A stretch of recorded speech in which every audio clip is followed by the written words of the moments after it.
For the second time, magta-try kaming mag 1,000 peso challenge sa 2 years ago, nag-try na akong mag 1,000 peso challenge sa Dali. Ayan, dala-dala ko rin yung wallet ko. Sabi ko sa inyo, araw-araw at everyday wallet ko talaga yung 2 zipper wallet ko na yan.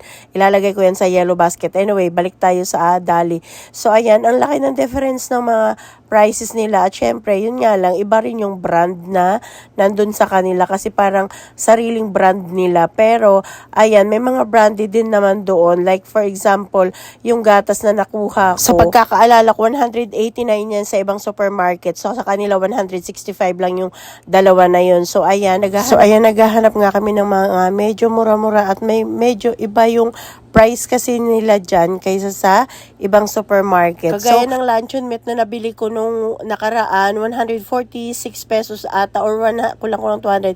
Sa kanila, 112 lang yan. Pareho lang ang brand. So, eto may kumuha kami out of curiosity kasi aalamin namin kung ano yung lasa. Alam mo ba, sobrang mura ng 1.5 nila is 45 pesos lang yan. 1.5 na ang cola.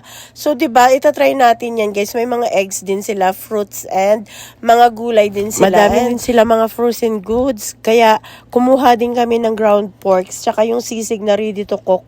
And, French fries nila, 109 pesos lang yan. So, diba, sobrang mura. Dahil ang challenge nga namin is 1,000 pesos lang. So, mobra pa kami ng 57.50, not bad na rin kasi okay na rin naman yung napamili namin.